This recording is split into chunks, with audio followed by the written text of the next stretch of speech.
আপনার সন্তান আল্লাহর কাছে অভিযোগ করে বলবে, মাবুদ আমার বাপের বুকে পাড়া দিয়ে আমি আজকে দুদিকে যাব, আমার বাপকে আজকে আনো, আমার মাকে আনো। আমার চুলটা লাল হতো না যদি আমার বাবা শাসন করত।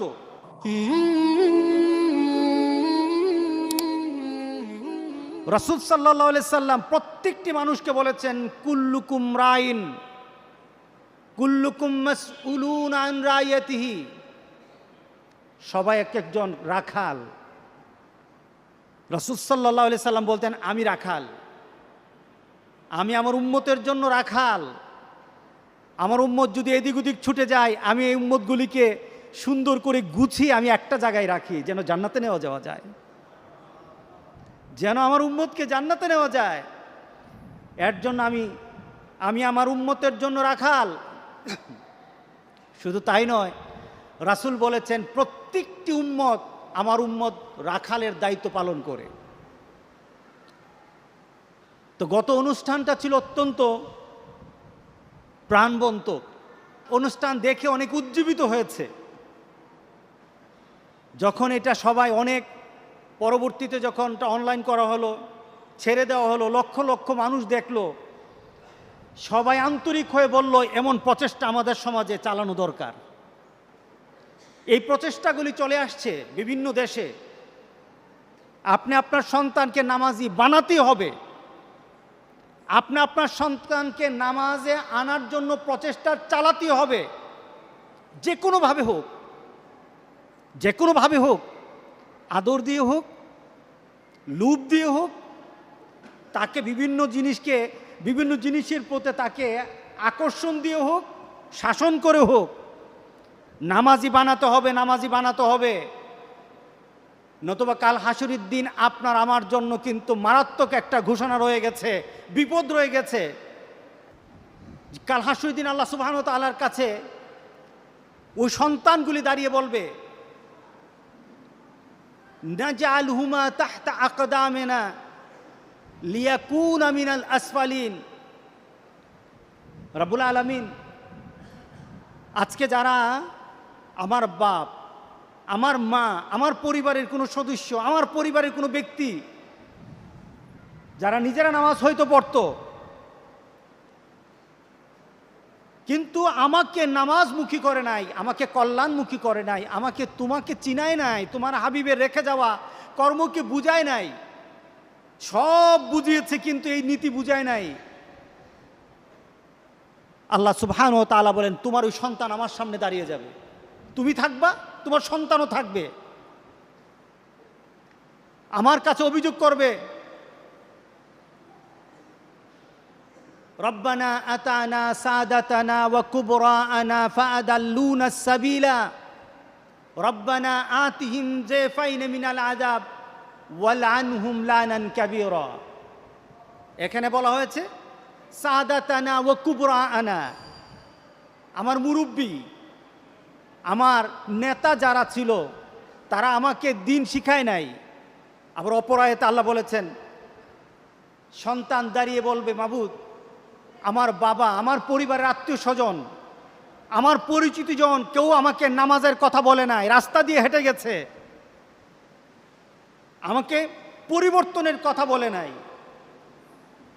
আমি গতকাল বিকালবেলা মাদ্রাসার মাঠের দিকে যাচ্ছি, এমন সময় একটা ছেলেকে দেখলাম, আমাকে দেখে কেউ দৌড়ে চলে যায়, যেটা আমি মনে করলাম ছেলেটাকে ডাকা দরকার।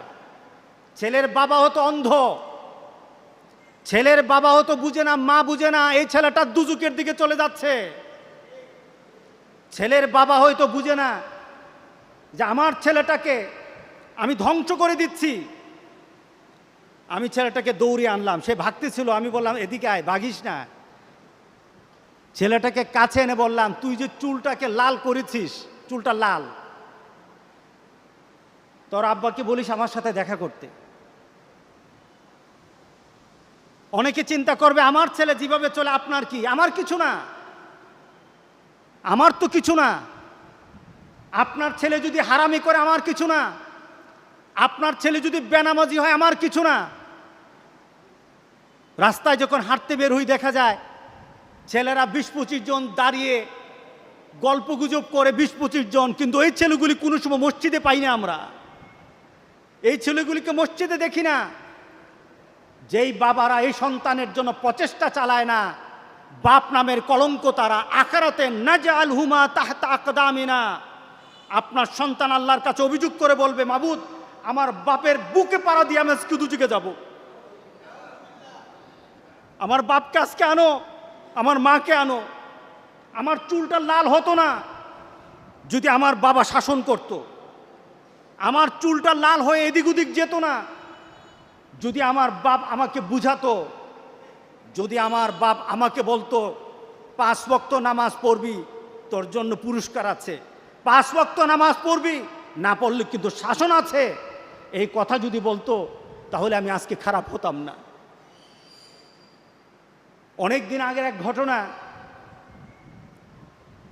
একটা ছেলে অ্যাক্সিডেন্ট করলো, একটা ইউনিভার্সিটির টিচার, পাশে তার আরেক বন্ধু।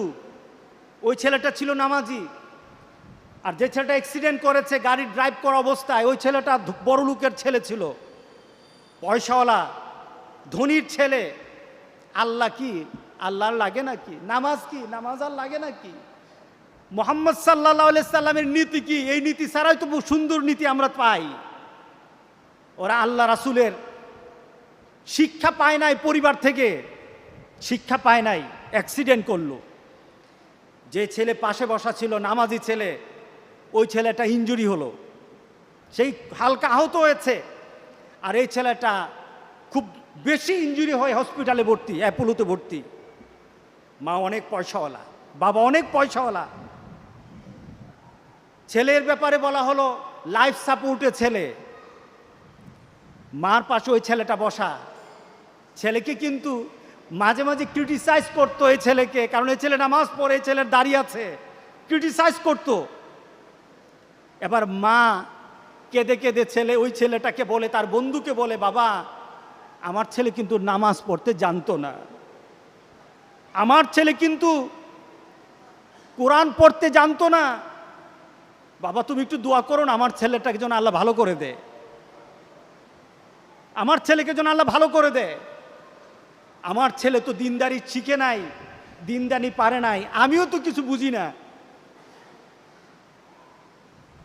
আপনার কাছে প্রশ্ন, ছেলেটা মারা গেল, আপনার কাছে প্রশ্ন, এই ছেলেটার দোয়া দিয়ে কি আল্লাহ সুবহানাহু ওয়া তাআলার আযাব থেকে বাঁচানো যাবে?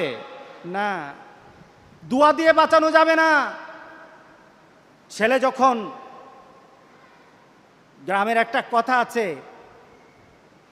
কাঁচাতে না নোয়ালে বাস, পাকলে করে ঠাস ঠাস। ছোট কাল থেকে যদি তুমি তোমার বাচ্চাটাকে আল্লাহ এবং রাসূলের নীতিতে নিয়ে আসতা, এই ছেলের জন্য কেউই দোয়া করুক আর না করুক, আল্লাহ সুবহানাহু ওয়া তাআলা তাকে কবুল করে নিতেনি। তুমি ছোট কাল থেকে তাকে শিক্ষা দিতা। আর যখন মৃত্যুর দুয়ারে তুমি তখন চিন্তা করো তোমার ছেলে কিছু পারে না, আরেকজনের দোয়া দিয়ে তোমার ছেলেকে পার করবা, এই নীতি কোন আল্লাহ রাসূল দিয়ে আমাদেরকে